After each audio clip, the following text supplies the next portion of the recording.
룻기에서부터 에스더서까지가 통치 언약을 성취해 주시는 서입니다. 아까 제가 잠깐 도표 그려드렸죠. 첫째가 자손 언약, 두 번째가 땅 언약, 그리고 세 번째가 통치 언약. 이 3대 언약을 하나님께서 이루시고 섭리하시는 내용이 구약성경 전체 내용입니다. 그런데 이제 우리가 세 번째 언약인 통치 언약을 하나님께서 성취해 주시는, 이루어 주시는 내용을 우리들이 이제 공부하게 되겠어요. 그러니까 다른 것 생각하지 말고 이제부터는 하나님은 어떻게 이스라엘 백성들에게 통치하도록, 나라를 세워 통치하도록 언약하신 하나님께서 어떻게 통치하도록 이루어 주시는가, 그 언약을 어떻게 이루어 주시는가, 거기에 초점을 맞춰서 여러분들이 공부를 하시면 아주 쉽습니다. 여기서 어떻게 다른 생각, 성공 비결이라든가, 축복받는 비결이라든가, 사는 비결이라든가, 이런 등등의 엉뚱한 교훈을 받으려면 어려워지고요. 어려워질 뿐만 아니라 안 돼요, 그건.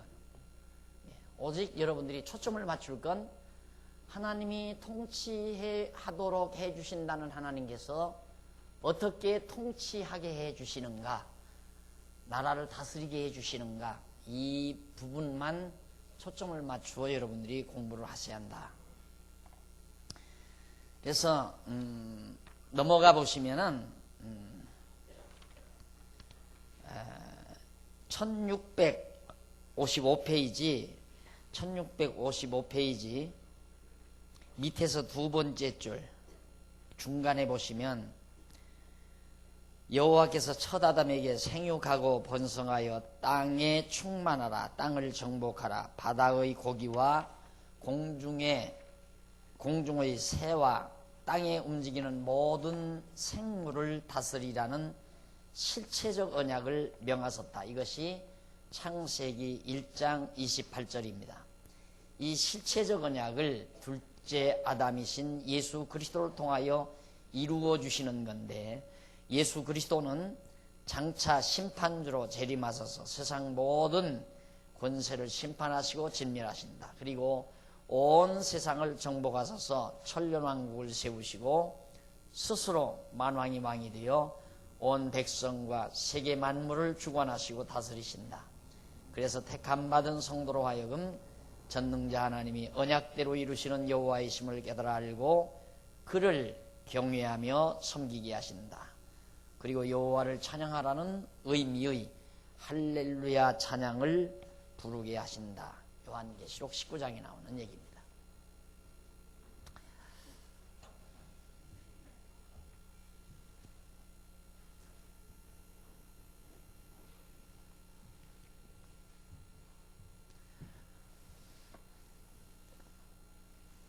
하나님께서 천지 만물을 창조하시고 아담을 창조하시죠.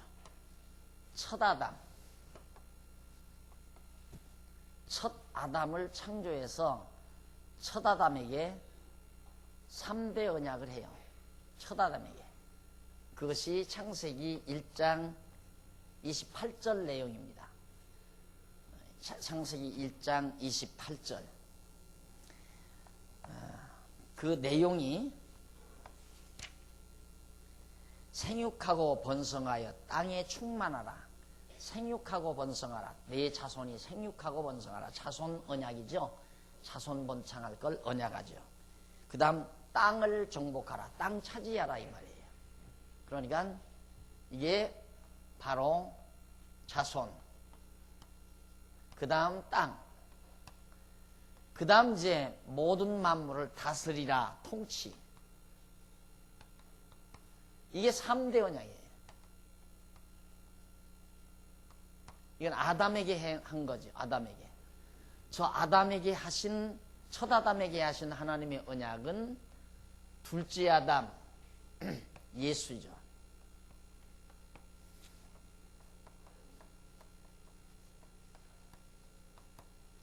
둘째 아담 예수를 통해서 반드시 이루어집니다. 첫 아담에게 언약하신 그 언약을 둘째 아담을 통해서 이루어준다. 그래서 저 첫 아담의 언약을 실체적 언약이라고 그래요. 뭐냐면 첫 아담은 이때 첫 아담은 타락하기 이전이에요. 그래서 생령, 산영이라 이 말입니다. 하나님께서 아담을 창조해서 흙으로 빚으시고 그리고 코에 기운을 생기를 불어넣어 생령, 살아있는 영이 되게 했다 그 말이에요. 영이 죽은 게 아니라 영이 살아있게 했다.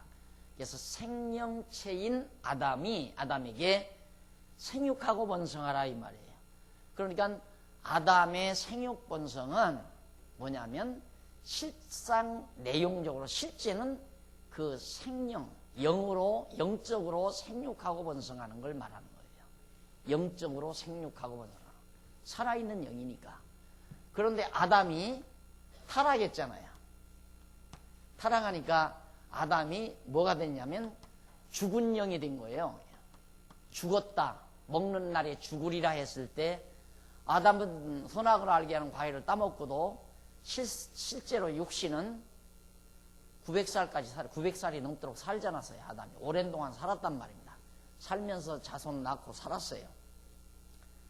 그런데 죽었다는 말은 뭐냐면 영적으로 죽었다는 얘기거든요. 육신은 살고 그래서 영적으로 죽고 육체가 되었습니다. 아담이 육체가 된 거예요. 그러니까 타락한 아담은 육체가 됐고 타락하기 이전의 아담은 생명체였고 타락한 이후의 아담은 육체였단 말입니다. 그러니까 하나님께서 첫 아담에게 언약한 것은 살아있는 영체로서 생육하고 번성하라 이 말이에요. 그런데 그 언약은 변함없이 둘째 아담이신 예수 그리스도가 오셔서 성령 그리스도의 영을 보내가지고 영적으로 거듭나고 중생하게 계속해서 하나님의 백성이 출생하도록 역사하시는 거죠. 그게 바로 여기서 이루어지는 거예요. 둘째 아담을 통해서. 첫 아담에게 언약한 것이 둘째 아담을 통해서. 그러면 이 중간 과정은 도대체 뭐냐? 이 중간 과정. 그것이 이제 아담이 타락한 이후, 그 이후에 이제 아브라함을 불러요. 여기 이제 노아가 나오고, 아브라함을 불러서 아브라함에게 이 3대 언약을 하는데, 자, 똑같아요. 자손, 땅, 그 다음 통치. 네. 이 당시의 자손 땅 통치는 전포괄적이, 전 세계적, 전 우주적. 그러니까 영적으로 이 당시에 아담이 생육하고 번성하면 그냥 살아있는 영을 생육하고 번성하는 거거든요. 살아있는 영체를 생육하고 번성한다. 다 죽은 육체와 같은, 이렇게 우리들이 지금 결혼해서 자녀 낳고 사는 그건 아브라함이 한 것이지, 아담이 생육하고 번성한다면 지금 우리와 같은 자녀들이 아니란 말입니다. 우리가 낳는 자녀들은 다 죄 중에 잉태해서 죄 중에 출생해서 다 죄인을 낳고 있잖아요. 우리들이 낳을 때 다 죄인 낳고 있거든요. 그러나 아담이 이 당시에 타락하기 이전에 만약에 자녀를 낳았다면 영으로 죽은 아들을 낳는 게 아니라 영적으로 살아있는 아들을 낳는 거라 이 말이에요. 그러니까 다르지요, 전혀. 그런데 아담은 이미 타락해 버렸으니까 이제는 아담의 후손인 아브라함에게 너 자손 낳아라. 이 자손은 혈육적이에요. 육신적이라 이 말입니다. 여기는 좀 더 영적이라고 한다면, 그래서 이것을 제가 실체란 말을 썼고요. 이 실체란 말을 썼고, 여기는 그래서 모형이란 말을 써요. 모형은 실체의 그림자나 같은 거죠. 그래서 아담에게 했던 언약이 그게 실체 언약이에요. 아브라함에게 한 것은 모형적인 거예요. 다시 말해서 이것은 실제로 장가 가서 생활하는 거고, 이것은 소꿉장난과 같은 거고, 이게 자녀를 낳아서 이 다음 시집 보내서 살림 잘하도록 가르치기 위하여 소꿉장난을 시키잖아요. 플라스틱 냉장고도 사고 장난감 여러 소파도 사고 장난감 사발도 사고 전부 살림살이를 사가지고 어렸을 때부터 소꿉장난 시키잖아요. 그거와 똑같다 이 말이에요. 모형, 하나의 모형. 그래서 아브라함이 생육하고 번성하는 건 혈육적이에요. 그래서 반드시 아내를 얻어서 육신의 자녀, 그 혈통이 이어져야 돼요. 어디까지 이어지는가? 여기까지 이어지는 거예요. 예수님 오실 때까지. 그래서 예수님이 유다의 혈통을 받아서 결국에 출생해서 예수 그리스도가 십자가에 못 박혀 죽으심으로 부활하셔서 그가 승천하심으로 성령 그리스도의 영을 보내가지고 산 영, 우리들로 하여금 죽은 영을 살려내는 거듭나고 중생케 하는 역사를 성령께서 하시는 거죠. 그것이 바로 생육하고 번성하는 거예요. 그러니까 우리는 이제 혈육에 속한 자가 아니라 신령한 백성에게 속한 자거든요. 우리들은 사실상. 그래서 육신이 중요한 것이 아니라 육신 안에 담겨있는 영혼이 중요한 거고요. 살아있는 영혼이. 그러니까 그 영혼이 먹고 살 수 있는 양식이 바로 생명의 양식, 진리의 말씀이라 이 말입니다. 그래서 하나님께서는 그러면 아브라함에게 왜 이 모형적인 3대 언약을 왜 하셨는가 하신 이유는, 자, 이때 아브라함에게 이렇게 아담에게 실체적인 3대 언약을 해놓으시고 아담이 타락하니까 하나님께서는 아무리 아담이 타락했다 할지라도 타락하기 이전에 하나님께서 맺으신 이 언약은, 하나님은 이 당시에 조건을 맺어서 언약한 건 아니란 말입니다. 네가 타락하면 이 조건은 다 무효다. 내 언약은 무효다. 이게 없었어요. 전혀. 무조건 하나님께서 생육하고 번성하고 땅을 정복하고 충만히 다스리라. 모든 만물을 다스리라. 3가지 언약을 아담에게 했다 이 말이에요. 근데 아담은 타락했어요. 그런데 하나님께서는 아담이 타락했음에도 불구하고 관계없이, 타락과 관계없이 반드시 아담과의 언약은 이루어 주셔야, 하나님이 이 언약은 이루어 주셔야 하나님이 여호와라는 사실이 계시되잖아요. 여호와. 만약에 언약을 해놓고 안 이루어 주신다면 하나님은 거짓말쟁이죠. 여호와가 아니고 또. 그러니까 목적이 지금 모든 이 계시의 목적이, 이런 모든 역사 섭리를 이끌어 가시는 모든 목적이 하나님 당신이 여호와의 심을 계시하시기 위한 것이 목적인데, 첫 아담에게 언약해 놓고 안 이루어 주신다면 하나님 여호와가 계시가 안 되잖아요. 그러니까 하나님께서는 첫 아담에게 언약을 한 것, 아무리 아담이 타락했어도 반드시 이루어 준다는 사실을 모형을 통해서 우리에게 알게 해준 거란 말이에요. 봐라, 아브라함에게 이렇게 언약하고 이루어 주듯이, 그 말이에요. 모형적으로 이렇게 이루어 주듯이 반드시 둘째 아담 예수 그리스도를 통해서 이루어 준다, 그 말이에요. 그럼 여기도 아브라함에게 언약하시고 성취하잖아요. 그렇죠? 자, 여기도 아담에게 언약하셨으니까 이 언약이 사실은 하나님, 이 모두가 다 언약이죠. 전체적으로 여기까지가 언약. 누구와의 언약? 첫 아담과의 언약이에요. 예. 실제로 언약 내용은 간단하게 창세기 1장 28절로 끝냈지만은 그 언약의 시효는 여기까지 지속이 되는 거예요. 여기서 언약대로 이루는 것은 이 언약에 대한 확증이죠. 이 언약을, 아담에게 하신 언약이 반드시 이루어진다는 확증이란 말입니다. 그 확증 중에는 둘째 아담이 오신다는 말이 곁들여 있는 거예요. 그러니까 첫 아담에게 언약했으니까 둘째 아담이 와서, 예수가 와서 이루어야 되잖아요. 그러니까 구약 모든 이 성경 언약의 말씀은, 구약의 전체적인 언약의 말씀은 메시아를 보낸다는 말씀과 바로 연결이 되어 있어요. 그래서 여러분들이 이제 강론집을 보면 구약 어떤 내용도 오실 예수 그리스도에 대한 예표로서의 모형과 그림자다, 이 말을 자주자주 여러분들에게 소개해 드렸을 거예요. 전부 구약 어디고 오실 메시아 그리스도죠. 메시아 그리스도가 오신다라는 그리스도에 대한 예표로서의 모형과 그림자가 아닌 곳이 하나도 없다 이 말이에요. 구약 전체가. 그러니까 단마디로 말하면 구약 전체는 메시아 보낸다. 왜? 그분이 여호와니까 그 말이에요. 여호와인데 왜 메시아 보내는가? 첫 아담과 언약했으니까 이걸 이루시려면 둘째 아담 보내야 되지 않느냐 이 말이에요. 그래서 성경이 그렇게 간결하고 쉬운 것이다.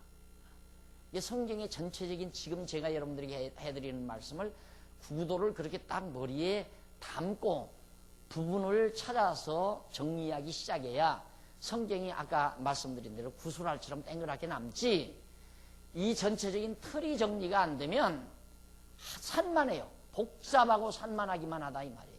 이 말이 그 말 같고 저 말이 이 말 같고 간결하게 정리가 돼요. 그러니까 아브라함에서 여기까지는 아브라함에게 언약하시고 이루어졌다. 뭘로? 모형적으로. 그러니까 가나안 땅 주는 거, 아브라함이 장가가서 자녀 낳는 거, 그거 다 소꿉장난 같은 것들이에요. 육신적으로 그렇게 낳는 것. 뭐가 소꿉장난이 아니고 실체냐? 실체는 예수 그리스도가 오셔서 성령을 보내가지고 죽은 우리의 영혼들, 다 죽은 영으로 태어나잖아요. 우리는 전부 육체로 태어난다 이 말이에요. 우리가 장가하고 결혼해서 시집가서 자녀 낳는다, 전부 육체 낳잖아요. 새빨간 육체 덩어리 낳잖아요. 그 육체 덩어리 안에 이제는 죽은 영이 들어있다 이 말이에요. 죽은 영 자체가. 이게 죽은 영 자체를 살려내는 것이, 그것이 거듭나고 중생하는 거라 이 말이죠. 이 거듭나고 중생하는 일을 누가 시키느냐? 예수 그리스도가 시키신다. 그래서 지금 자꾸 중생하고 거듭나게 하는 이 일이 생육하고 번성하는 일이라 이 말이에요. 계속해서 생육하고 번성한다. 그리고 여기서는 생육하고 번성하는, 어느 선까지 생육하고 번성하고 어느 선까지는 땅을 정복하고, 그게 아니고 이 과정을 통해서 계속 생육하고 번성하고 땅끝까지 복음이 다 편만해서 온 세계가 다 이제는 그리스도의 복음이 전파되어지게 되고, 급기야는 예수 그리스도가 와서 통치하시게 된다.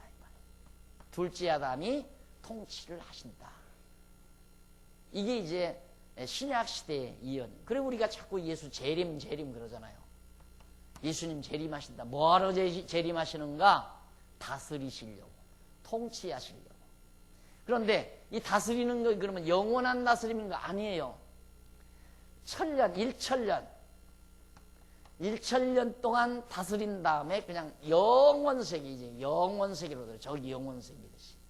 그래서 이 세상 종말은 천년왕국이 끝나야 종말이고, 여기는 태초에 천지를 창조하신 이것으로 세상 이 우주가 시작이 되고, 그래서 창조, 심판, 이걸 통해서 이게 다 계시세계죠. 계시세계.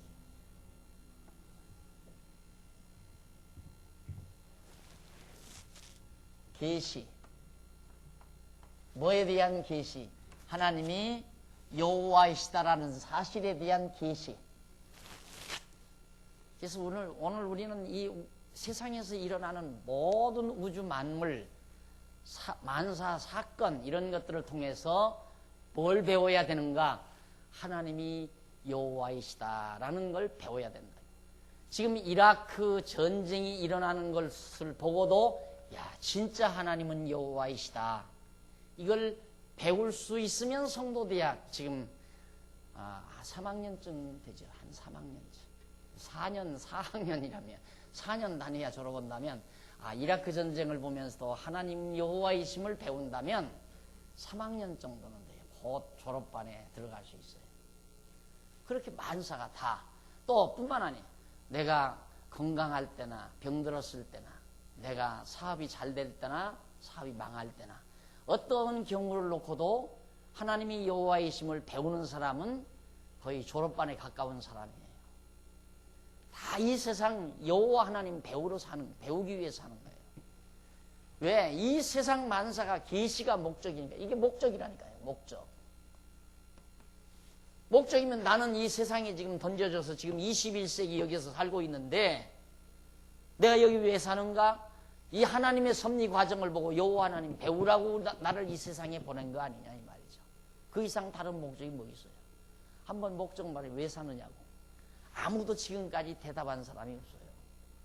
그렇게 많은 현인들, 철인들이 너는 왜 사니? 그 대답을 한 사람이 없다 이 말이에요. 그런데 성경은 그 대답을 해줘요.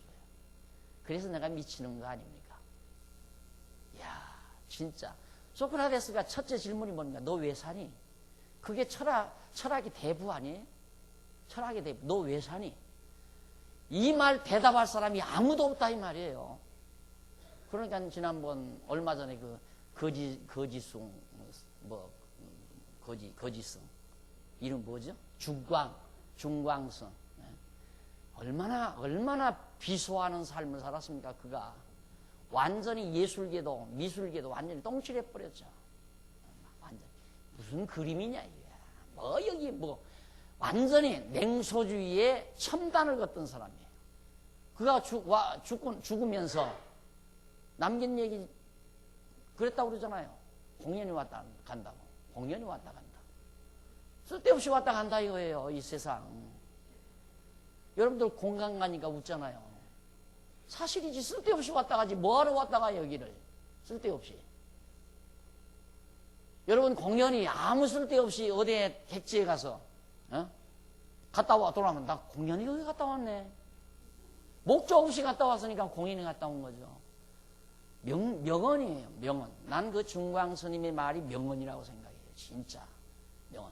그 다음 얼마 전에 또 한 분 돌아갔어요. 그 스님 한 분이. 일단 스님이라고 그럽시다. 제자들이 있다가 자꾸 숨기는 스님이 아이고 한 말씀 좀 남겨주십시오. 자꾸 그러니까 그대로 살다 그대로 갔다 오래라. 그대로 산다 그대로 갔다 오래라. 있기는 뭐가 있어요? 세상 목적 없이 사는 것처럼 허탈한 게 어디 있어요? 진짜. 나 같은 사람은 못 살죠. 진짜 목적 없이 살려면. 무슨 목적으로 살아요?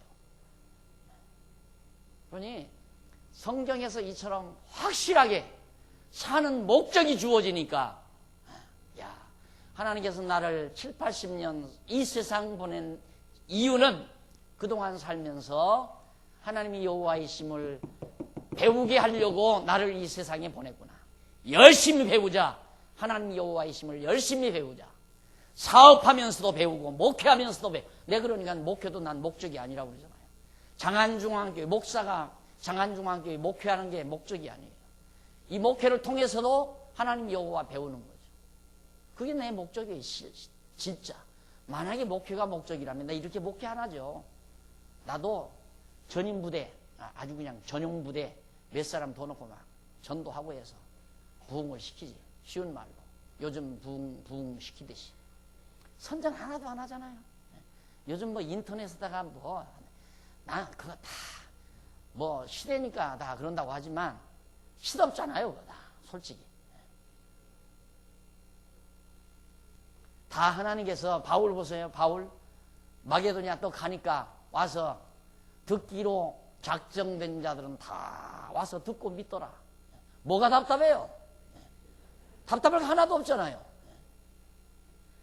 말씀 연구해서 가만히 있으면 듣고 믿고 믿기로 작정된 사람들은 다 와서 믿을 건데.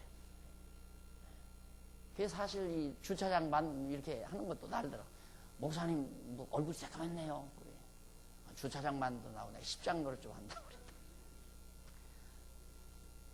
뭐 재미없으면 어떻게 하겠어요? 여기 하나 이렇게 하면서 야 집사님들 또 우리 성도님들 차 싹 봐서 자유롭게 싹 바치고 예배 마음 푹 놓고 말씀 배우고 또 싹 마음 놓고 빼가지고 갈 때 그 스릴 좀 맛보려고 솔직히. 차 복잡하게 되든 말든 나하고 무슨 상관 있어요? 그런데 그 관계가 있는데 어떡합니까? 주일날이면 아이고 주차를 제대로 마음 놓고 되나 못 되나 창문 열고 내리다 봅니다. 주차 빼느라고 막 방송을 하고 비켜주세요 하면 그게 안타까워서 얼마나 빨리 가고 싶은데 차를 못 빼니 열불 받을까. 말씀 들은 거 다 그냥 사라져 버리고 말겠다. 이래서 지금 이쁜 소망이 하나 있다면 그냥 자유롭게 싹 대고 언제라도 가고 싶을 때 싹 빼가지고 갈 수 있는 그런 주차장 그렇게 만들려고 지금 해봤는데 이제 금을 그어봐야죠. 이제 금도 내가 나가서 그을 거예요. 어떻게 하면 잘 빠져나가나. 왜? 말씀 잘 배우고 가는 거. 말씀 듣겠다고 오신 분들. 자, 이래서 하나님께서 이처럼 모든 우주 만물 창조하시고 심판하시는 역사를 진행하시다가 모르죠. 이제 얼마 기간은 우리가 잘 모르지만은 하나님께서는 언젠가는 이 세상을 심판하신다 이 말이에요. 이걸 계시세계라고 그러잖아요. 계시세계. 이게 우리의 우주관이거든요. 우리의 세계관이고 이 모든 세계는 하나님의 계시세계다. 그러니까 이건 물리학의 기초만 알고 있어도 야 이건 과학적, 야 이건 진짜 과학적이다라고 말할 수 있어요. 이 영혼세계거든요. 영혼세계. 이건 이제 시간세계고 시공형의 세계고 이 세계라고 하는 건 시공형, 시간과 공간과 형상세계라 이 말이죠. 그러면 옛날 사람들은 이 눈으로 보이는 것이 이게 이제 실제로 있는 것이라고 생각한 거죠. 눈으로 보이는 것 자체가 손으로 이렇게 만지고 눈으로 보이고 이것이 실제로 있는 것이라고. 그런데 이제는 물리학이 상당히 발전한 과정에서 아하 이게 허상이다 이 말이에요. 허상. 이게 실제가 아니다 이거죠. 실제는 이거 이전에 있다. 이게 영원한 게 실제죠. 그래서 철학에서 실존 문제, 실제, 실존. 존재.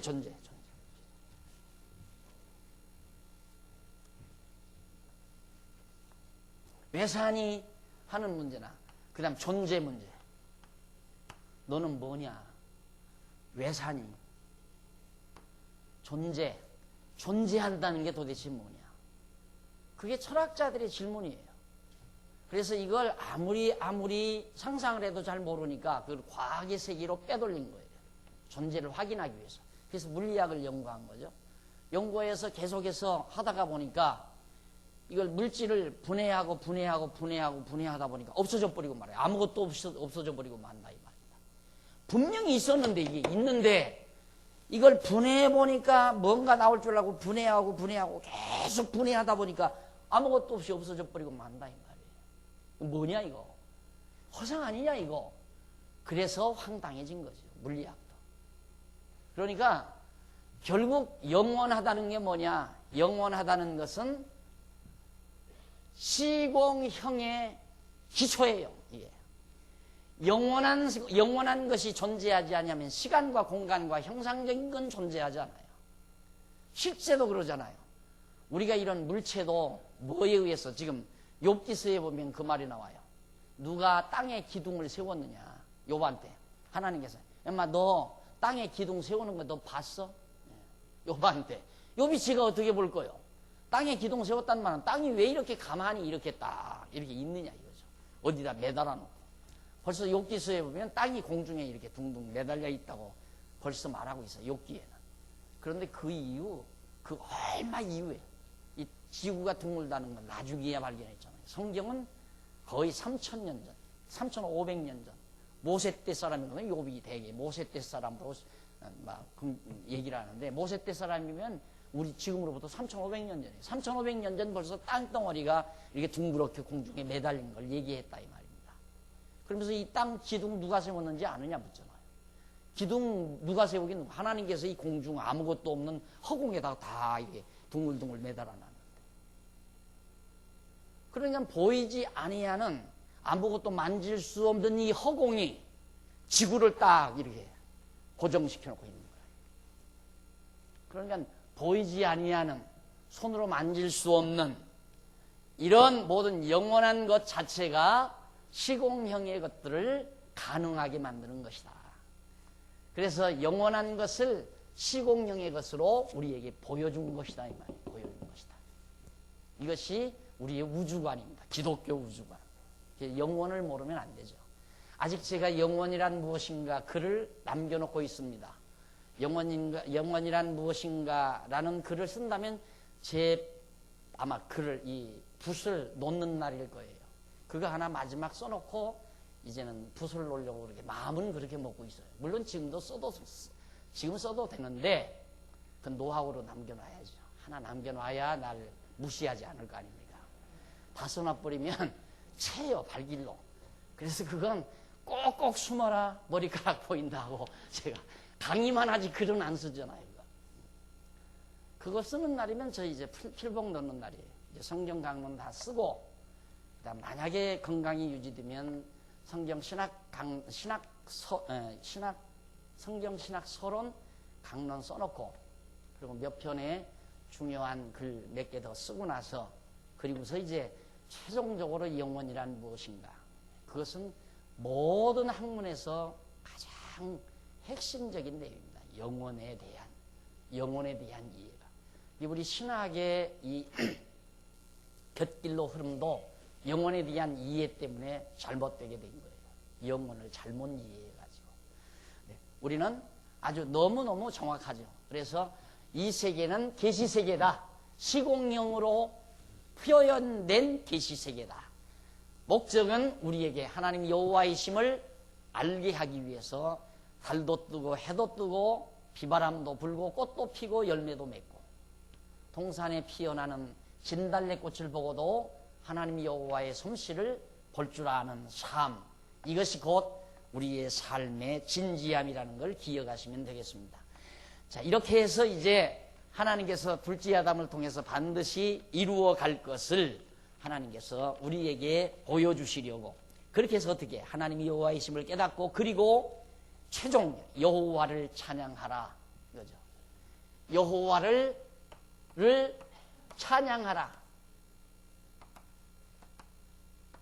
이 말이 뭔가? 이 말이 히브리 말로 할렐루야예요. 할렐루야.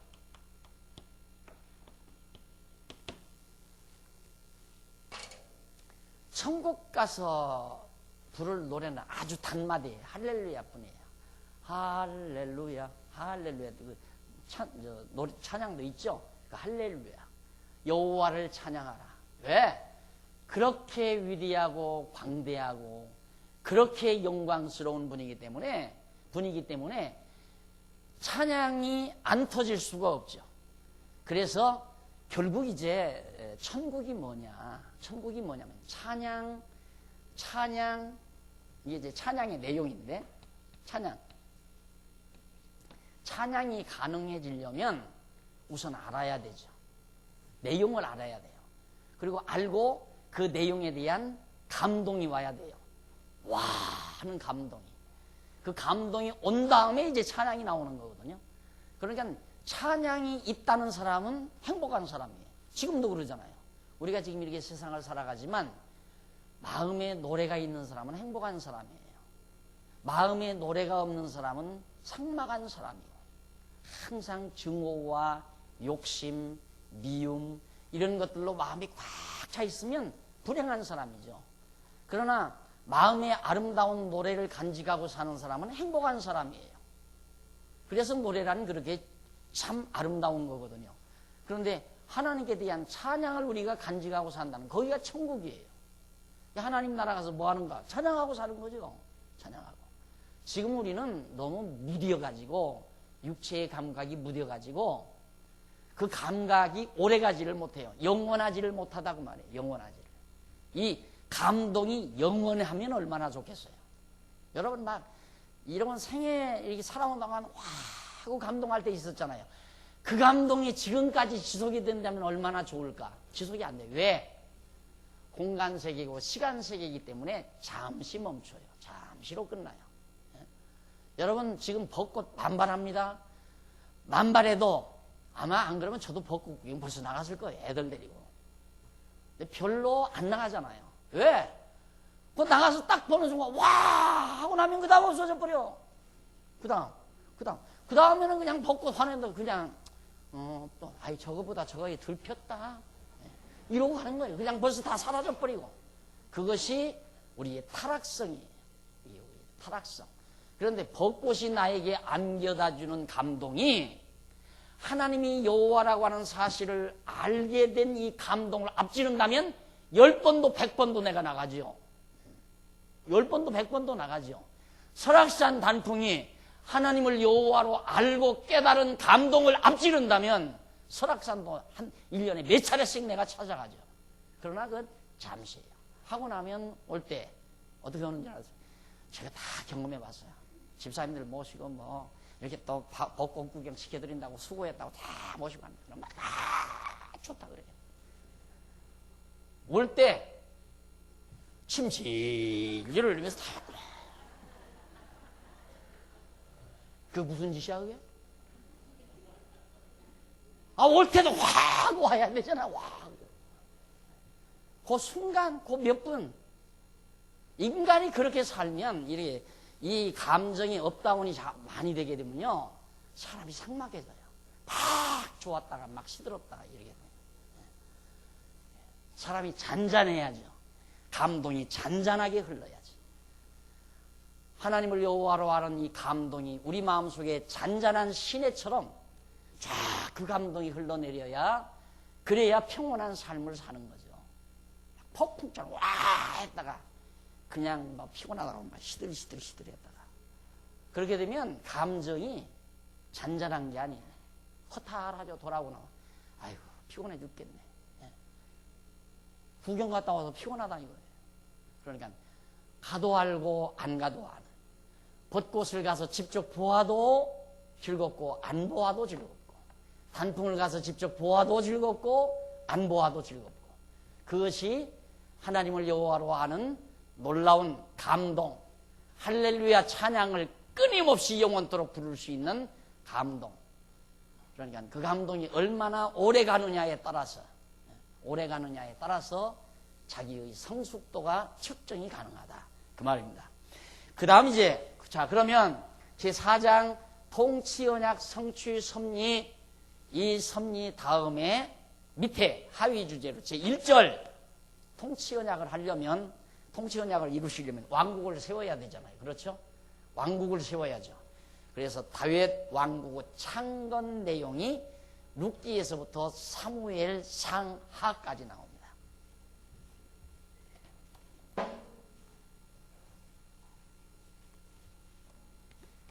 제1절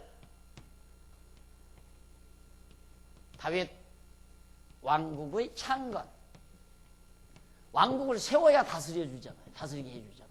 하나님께서 다윗 왕국을 세우는 역사를 어디에서 룻기에서부터 사무엘 상까지 보면 이제 상하까지 보면 바로 다윗 왕국의 창건 내용이 나와요. 그런데 그 내용을 간단히 우리 이제 정리를 해보면 그러면 다윗 왕국을 창건하려면 왜 다윗 왕국인가? 다윗이 아까 말했듯이 유다의 아들이니까 유다 자손이니까 다윗이 유다 자손이란 말입니다. 그러니까 아브라함이 야곱을 통해서 야곱이 유다에게 내게서는 왕의 올이 떠나지 않는다고 언약하셨기 때문에 반드시 유다 자손에게서 왕이 나와야 되는데 다윗이 유다 자손이라 이 말이에요. 그러니까 다윗 왕국을 세우려면 다윗이 우선 출생해야 되잖아요. 그것이 1657페이지 1번 요 하위 주제 1절의 하위 주제 다윗의 출생 이것이 룻기예요. 다윗의 출생 내용이 룻기라 이 말입니다. 그런데 보통 아마 여기 신앙생활 오래 하신 분들은 대부분 다 룻기 하면 효부 이렇게 생각하죠. 효부. 룻이 시어머니에게 잘해가지고 복받아가지고 왕의 중조모가 됐다. 아마 이런 설교는 입이 닳도록 들었을 거예요. 그래서 그런 식의 설교를 해서 대성하신 목회자가 있습니다. 우리 여기 대치동이죠. 거기가 역삼동 크게 대리석으로 막 지은 교회이죠. 그 목사님의 설교는 전부 그렇게 효를 강조하는. 그러니까 공자의 수제자예요. 공자의 수제자. 거기 가면 참 효도 설교 많이 하죠. 그러니까 이북에서 넘어오신 할머니들, 할아버지들 좋다고. 거기 가서 그러니까 막 억지로 못된 며느리 죽으라고 망아지 끌고 가듯이 가는 거야. 가서 이제 들어놓으면 시어머니한테 잘하니까. 그래서 그 교회가 그렇게 부흥이 된 거예요. 효부성이요. 성경이 그런 식으로 공자의 도나 가르치라고 하는 것이 아니에요. 룻이 효를 잘해서 그렇게 복받은 게 아니에요. 하나님께서 이미 계획된 거예요. 계획된 것. 다윗이 출생하도록. 왜? 왕국 세우기로 이미 아브라함에게 언약했기 때문에. 그 아브라함에게 통치 언약을 한다는 그 언약의 근거는 아담과의 언약이죠. 이게 실체란 말이다. 이건 소꿉장난이고. 그러니까 이 땅에서 뭐 왕노릇하고 다 하는 거, 그건 마치 무엇과 같으냐면 이웃집 조그마한 애기하고 만나서 너는 엄마하고 나는 아빠하고, 그리고서는 이제 둘이 소꿉장난하는 거나 똑같은 거예요. 그런 장난하는 거예요, 쉽게 말하면. 지금 저렇게 막 탱크 부대 가지고 전쟁하는 것도 동네에서 골목대장도로 하면서 젊은 아이들이, 동네 젊은 아이들이 쫙 모여서 수수깡으로 이렇게 막 지푸라기로 새끼 꽈서 수수깡 묶어서 다 길쳐비고 막 하고, 거기 이제 똘마니 대장 하나 나와가지고 막 앞으로 와 뒤로 와 공격하고 장난하는 거나 하나 다름이 없어요. 다 모형이란 말입니다. 모형. 그렇게 하나님께서 장난시켜보는 거예요. 이렇게 하면 장난치고는 너무하다. 또 이러고 하실 분이 있을 거야. 장난치고는 너무하다. 수수깡으로는 사람 죽이는 법은 없는데. 흙으로 왔다 흙으로 가는 거예요. 하나님이 보실 때에는 육체로 왔다 육체로 가는 거, 흙에서 왔다 흙으로 가는 거예요. 그냥. 예? 이 공사하는 데 보니까 나무 같은 거 그냥 팍팍 캐서 다 묻어버리더라고. 왜? 우리가 갖다 심었으니까. 우리가 그 나무 심었으니까 우리가 다 뽑아서 다 묻어버리더라고요. 못 쓸 건. 누구 마음대로? 우리 마음대로. 우리가 사다 심었으니까. 하나님도 마찬가지예요. 우리도 그러는데 그 살아있는 나무 하다가 그게 소리를 친다면 이 나쁜 놈들아 하고 고함 질렀을 거예요. 공사하는 우리들한테. 하나님이 이 세상에 흙덩어리 보냈다가 흙으로 다시 돌아가게 하는 거. 뭐가 그렇게 하나님이 잔인하다고 생각합니까? 이건 우리 생각이지. 하나님 입장에서 볼 때는 시공령의 것으로 우주와 만물을 다스리고 지배하시는 하나님 입장에서 볼 때는 돌멩이 하나 던져서 그냥 돌멩이 하나 바닷속에 던지는 거나 하등 다름이 없어요. 문제는 중요한 게 이제 산령이죠. 이건 죽은 영, 사형, 이 육체는 옷이에요. 옷, 낡아진 옷. 여러분 집에서 옷 아주 뭐 세련되다고 또 유행된다고 해서 막 비싼 옷으로 사서 몇 번 입다가 유행 지났다고 어떻게 합니까? 구겨가지고 그냥 불 속에다 던져버리던가 쓰레기통에다 집어넣잖아요. 똑같은 거예요. 우리 뭐 눈 뜨고 깜박깜박하게 대단한 존재인 줄 알지만 죽은 영혼은 아무것도 아니에요. 그냥 짐승 같은 인간이라고 그러잖아요. 짐승 같은 인간. 살았으나 실상은 죽은 인간이다 이 말이에요. 이성 없는 짐승 같다 베드로는. 그러니까 거듭나지 못한 모든 사람들을 이성 없는 짐승 같은 사람들이다. 하나님이 보실 때는 아무것도 아닌 거죠. 그걸 통해서 하나님은 당신을 계시하시는 것이 하나님의 역사란 말입니다. 그래서 다윗 왕의 출생 장면에 룻기가 나오는데 그 가운데서 룻기 가운데서 이제 하나 더 가십니다. 다윗 왕 출생하죠. 그 다음 두 번째 넘어가서 미리 좀 결과를 보고요. 좀 룻기 끝나고 나면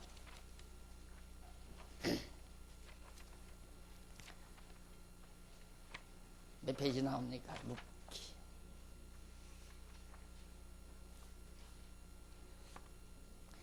네, 1685페이지 나오죠. 다윗 왕국의 준비. 다윗 왕국의 준비. 왕국 준비. 이것이 3상. 사무엘상. 그 다음 이제 사무엘하는 다윗 왕국의 등극일 거예요. 사무엘하. 쭉 더 넘어가요.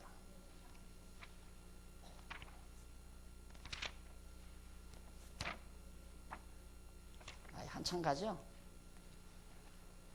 사무엘이 길으니까. 네, 1900 넘어가네요. 1900 네. 아니 1800 네, 네, 네. 1800 1802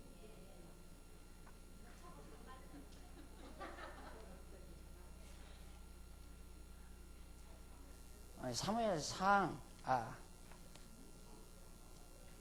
뭐가 지금 잘못됐나? 3위 몇 번이에요? 3위 몇 페이지?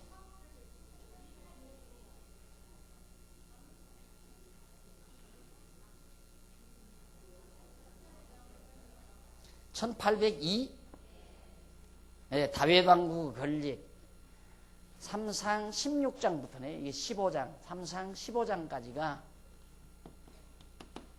15장까지고 그 다음 이제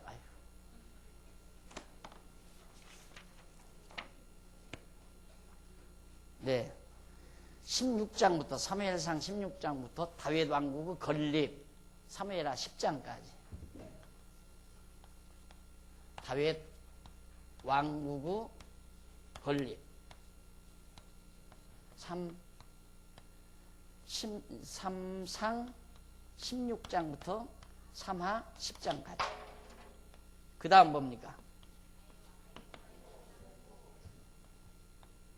다윗 왕의 보호 다윗 왕의 왕국의 보호 이게 이제 3하 11장에서부터 마지막까지 그렇죠. 너무 불병하죠. 하나님께서 제1절 다윗 왕국 하나님 통치 언약 이루시는데 1절에 다윗 왕국을 창건하신다. 창건하시기 때문에 우선 다윗이 출생해야 하잖아요. 그 출생하는 내용이 룻기에 나오고 그 다음 다윗 왕국 세우려면 준비를 해야 하잖아요. 이 준비 과정에서 하나님이 정하신 왕이 아니면 안 된다는 것을 미리 깨닫게 해요. 이때 이제 사울왕이 등장하죠. 사울왕은 희생타예요. 다윗 왕을 세우기 위한 희생타. 그래서 이제 준비를 하신 다음 왕국을 세우죠. 다윗 왕이 등극을 해요. 그래서 왕위에 오른 다음 다윗 왕국을 철저히 하나님이 보호하시고 지키신단 말입니다. 왜? 그 왕국이 영원하기 위해 그 왕국이 계속돼서 거기에서 둘째 아담이 다윗 자손으로 출생해야 하잖아요. 그러니까 다윗 왕국이 망하면 안 돼요. 그래서 하나님은 다윗 왕국을 보호하신다. 이것이 이제 사무엘 하 마지막 장까지 소개되죠. 간단하죠? 그러니까 이 뼈대가 이게 중요한 거예요. 요걸 다. 그래서 개론 공부를 보시면 개론해 보시면 이제 서론 이게 쫙쫙 나와 있죠. 근데 이건 강론까지 나오니까 이걸 하나 찾으려면 저도 한참 찾잖아요. 그래서 이 번호 굉장히 중요합니다. 이거 가로 쳤나 안 쳤나 이것도 중요하고 친 거 다르고 안 친 거 다르고. 그래서 언제나 논리를 잡아가야 된다는 거예요. 항상 이 책에 또 여러분이 강론을 들을 때는 줄기를 반드시 찾아야 된다는 거예요. 줄기 뭐 찾고 들으면 밑도 끝도 없는 얘기가 돼버리니까 아무 재미가 없는 거죠. 자, 이렇게 해서 결국 이제 앞으로 이 공부를 할 거예요. 당분간은 사무엘하까지 다윗 왕국 창건을 하는 장면을 우리가 공부하겠는데 우선은 룻기에서 다윗 왕이 출생하는 장면을 어떻게 다윗 왕이 출생하게 만드나 그 다음 그 왕국을 어떻게 준비하시고 세우시고 또 보호해 주시는가. 이유는 하나님이 여호와 되심을 우리로 하여금 깨닫게 하기 위해서 그렇다. 그 말이에요. 그러니까 모든 성경의 결론은 하나님이 여호와이시다. 그래서 구약의 주제가 하나님은 여호와이시다 라는 말로 귀결이 됩니다. 자, 그러면 우선 보십시다. 넘어가서 다윗 왕의 출생 준비가 1장에서 2장까지 나와요. 룻기에. 자, 1658페이지 양쪽 가로 1번 유다 자손의 순환. 자, 당장 나오죠? 이렇게 정확해요. 자, 아브라함의 아들 야곱이 유다에게, 여기 유다에게, 항상 이 유다 기억하십시오. 이 유다. 이게 유대인의 조상이에요. 유대인의 조상. 현재 지금 이스라엘 유대인의 조상, 이 유다가. 그러니까 이 유다 자손의 순환을 하나님께서 어려움을 겪게 만들어요. 우리가 볼 때에는 우리 생각과 다르다니까. 그래서 야, 하나님이 사랑하는 유다 백성 얼마나 고생도 안 시키고 곱게 잘 보호하고 지켜주시겠나? 안 그래요. 순환을 줘요. 이유는 간단하지요. 내 능력으로 되는 게 아니라 하나님의 능력으로 되는 것이라는 걸 깨닫게 하기 위해서. 순환도 보통 순환이 아니에요. 살 수 없는 순환을 줘요. 그래서 나라를 떠나요. 흉년을 줘가지고 굶어 죽게 생겼어요. 그러니까 유다 자손 중에 한 사람이 이제 고국을 떠나게 돼요. 1장 1절로 2절 보십시다. 흉년을 피해 유다 사람 엘리멜렉이 모압으로 이거를 합니다. 사사들을 치리하던 때에 그 땅에 흉년이 드니라. 유다 베들레헴의 한 사람이 그 아내의 두 아들을 데리고 모압 지방에 가서 우거하였는데 그 사람의 이름은 엘리멜렉이요 그 아내의 이름은 나오미요 그 두 아들의 이름은 말론과 기련이니 유다 베들레헴 에브라 사람들이더라. 그들이 모압 지방에 들어가서 거기 유하더라. 모압 땅이라는 것이 이제 이렇게 이스라엘 땅이 이렇게 되었다면 예루살렘은 여기 아니에요. 여기 유대인들은 유다 지파는 예루살렘을 중심으로 해서 이렇게 살아가니까 이 지역이란 말입니다. 그런데 모압 땅, 이 요단강을 건너서 모압 땅으로 피난온 거예요. 이방 민족이 사는 모압 땅으로. 그러니까 얼마나 살 수가 없으면 피난을 갔겠어요. 흉년이 들어서. 하나님께서 그런 어려움을 주어서 어려운 역경의 길을 걷도록 유다 자손을 이끌어갑니다. 그런데 여기 엘리멜렉이라는 사람 한 가정이에요. 엘리멜렉하고 그 부인 나오미하고 그 다음 말론과 기련이라는 두 아들 네 식구가 모압으로 이제 흉년을 피해서 갔다 이 말입니다. 그랬는데 3절로 5절에 보면 이쪽 59페이지 모압에서 엘리멜렉이 죽고 아들 둘도 결혼 후에 죽어버린다. 다 죽었어요. 아버지도 죽고 아들도 다 죽었어요. 끝났잖아요 이제는. 그렇게 되면 자 나오미의 남편 엘리멜렉이 죽고 나오미와 그 두 아들이 남았으며 그들은 모압 여자 중에서 아내를 취하였는데 하나의 이름은 오르바요 하나의 이름은 루시더라. 이방 여자를 며느리로 삼아들인 거예요. 어쩔 수 없죠. 아들 데리고 가서 그 나라 사람들하고 융화해서 살려면 그래도 사돈이라도 하나 맺어놔야 좀 봐줄 거 아니겠어요. 아들 데리고 가서 모압 여자 둘로 데려왔는데 하나는 정말 나옴이라는 하나는 그 누굽니까 오르바고 하나는 루시라는 여자 이 두 여자를 며느리로 다 맞아들인 거란 말입니다. 그런데 거기 거한 지 10년쯤 됐는데 그만 말론과 기련 두 아들이 죽고 아들이 먼저 죽어버려요. 그리고 그 여인은 두 아들과 남편 뒤에 남았더라. 며느리 둘하고 아내하고 남편이 남게 됐습니다. 가만히 있어요. 아직 엘리멜렉은 안 죽었죠? 예? 엘리멜렉 엘리멜렉이 앞에 죽었어요. 내가 잘못 봤나. 나오미의 남편 엘리멜렉이 죽고 나오미와 그 두 아들이 남았으며 그들은 모압 여자 중에서 아내를 취하였는데 하나의 이름은 오르바요 하나의 이름은 루시더라. 거기 거한 지 10년쯤에 말론과 기련 그러니까 남편이 아버지가 먼저 죽고 아들 둘이 남자는 다 죽어버리고 말았어요. 대가 끊겼죠. 그러면 어떻게 왕이 태어나나 이게 문제 아니에요?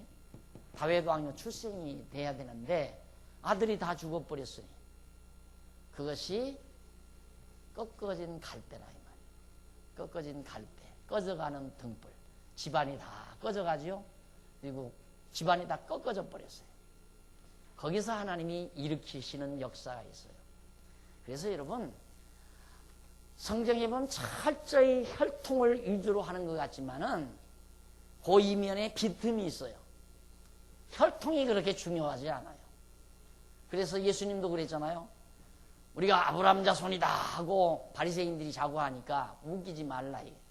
예수님이 웃기지 말라 소리를 안 했지만 이 돌 들어서도 아브라함 자손 만든다 이놈들아 그 말이에요. 혈통을 따진다면 안 되지요. 어떻게 돌을 들어서 아브라함 자손 만들어요. 혈통이 중요한 거 아니라. 근데 하나님께서 기가 막히게 합법적으로 유다 자손에게서 유다 지파에서 다윗이 출생하도록 해요. 자, 이렇게 남자들이 다 죽어서 절망 상태에 빠져들게 만듭니다. 그래서 제가 항상 강조했지만 절망은 절망으로 끝나지 않는다. 절망은 가장 희망적이다 이 말이지. 가장 희망이 강렬한 때가 절망 상태다. 그래서 우리는 하나님을 경외하고 사는 우리는 절망과 희망을 분간을 안 해요. 절망과 희망을 분간한다고 하는 것은 이분법적 사고고 이원론적 이분법적 사고예요. 거기에서 이제 갈등이 오는 거거든요. 절망이고 희망이다. 희망과 절망을 전혀 별개로 나누어 놓지만은 하나님 여호와 하나님 안에서는 희망과 절망이 따로가 아니에요. 가장 절망적일 때가 가장 또 희망적이고 가장 희망적일 때가 절망적이고 그래서 항상 그제 편안할 때 조심하고 또 어렵다고 좌절하지 말라. 왜? 하나님께서 엎었다 뒤집었다 하니까 희망이 절망이고 절망이 희망이에요. 네? 그러니까 쉽게 말하면 좀 야한 말로만 까불지 말고 살아라. 내 마음대로 한다 이 말이에요. 희망이 절망이고 절망이 희망이다. 따로가 아니라는 말이에요. 그게 없어져야 갈등이 사라져요. 그게 없어져야. 그거 없어져야 돼요. 그게 제가 그러잖아요. 아무 때라도 그래서 이번에 연습도 좀 했잖아요. 누가 그러더라고요. 목사님 어떻게 그렇게 일을 잘해요? 그래야 이 다음 또 여차하면 또 하지요. 네. 여차하면 또 내가 해야죠. 내가 돌을 쌌단 말입니다. 돌을 장로님하고 이장로님하고 돌을. 돌 쌓는 인부가 그 얼마나 비싼지 아세요? 이 딱 대나무 작대기만 하나 들고 딱 섰어도 일당이 20만 원이에요. 20만 원 일당이. 할만하잖아요. 그걸 이장로님하고 저하고 했단 말입니다. 그러니까 목사님 그것도 잘한다고. 다 배워둬야 돼요. 그래야 알아요. 언제 또 장안중앙교에서 나 쫓아낼지 그것도 모르는 거야. 여기 장생불사라는 법 없잖아요. 아무 때라도 그냥 맨바닥에서라도 그냥 아무것도 없이 맨바닥에서라도 뒹굴 수 있는. 왜? 그래야 하나님께서 절망도 줬다 희망도 줬다 해도 끝도 없이 살죠. 그런데 아이고 난 돈 없이는 못 살아. 그러면 문제가 되는 거예요. 돈 없어도 살 수 있고 있어도 살 수 있고 산다는 게 그렇게 뭐가 대단한 겁니까? 그냥 살면서 사는 거지. 안 그래요? 뭘 자꾸 남하고 이렇게 견주며 살려니까 피곤한 거지. 견주기는 뭘 견주어요? 견줄 건 뭐 있어요? 한번 코 재볼까? 얼마나 높은가? 내 코하고 여러분 코하고 한번 해보자고요. 이따 나가서. 높아봤댔자 1, 2mm야. 그걸 뭐하고 재고 사느냐고요. 희재기 한번 해보실래요? 커봤댔자 10cm 이쪽 저쪽이고. 그거 가지고 왜 그렇게 스트레스 받고 사느냐 이 말이에요. 높으면 얼마나 높을 거고 많으면 얼마나 많을 거고 적으면 또 얼마나 적을 거고 한평생 살다 가면 끝나는 거. 여호와 하나님 알고 살다가 가면 끝나는 거. 그것도 모르고 가는 공연이 왔다 가는 사람도 있다는데. 우리는 그래도 왔다 가는 목적 알고 가잖아요. 뿌듯하게 가죠. 뿌듯하게 갈 수 있어요. 사람은 눈 감을 때 뿌듯하게 눈 감을 수 있으면 대성한 사람이에요. 대성한 사람.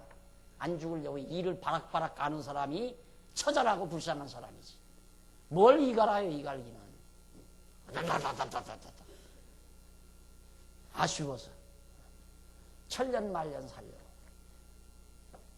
하나님 여호와 깨닫고 나면 우리 이 세상 온 보람이잖아요. 그래서 우리가 오늘 또 이 말씀을 우리가 배우는 겁니다. 자, 그러면 이렇게 절망적인 상황에 처한 아비멜렉 가정 어떻게 정리가 되는지 6절로 10절 보십시다. 그가 모압 지방에 있어서 더 하려고 했는데 시간이 다 됐습니다. 다음 시간 우리 만나서 하도록 하고요. 오늘 강의 여기서 마칩시다. 기도하십시다. 자비로우신 하나님 아버지, 험한 세상 태어나서 사는 목적 알고 살게 하심을 참으로 감사드립니다. 어떠한 경우도 감동을 잃어버리지 말게 하시고 뿌듯함을 잃어버리지 말게 하시옵소서. 언제 하나님께서 우리의 영혼을 불러도 당당하게 하나님 앞에 갈 수 있는 자세를 우리에게 허락해 주시옵소서. 오늘도 저희들 이 귀한 진리, 이 진리를 사랑하고 이 진리를 전파하는 데 동참하기 위해서 연보했습니다. 드려진 연보가 좋은 결실 맺게 하시고 말씀 듣고 자유함을 얻어야 될 영혼들에게 크게 기여되게 해 주시옵소서. 예수님의 이름으로 기도드립니다. 아멘.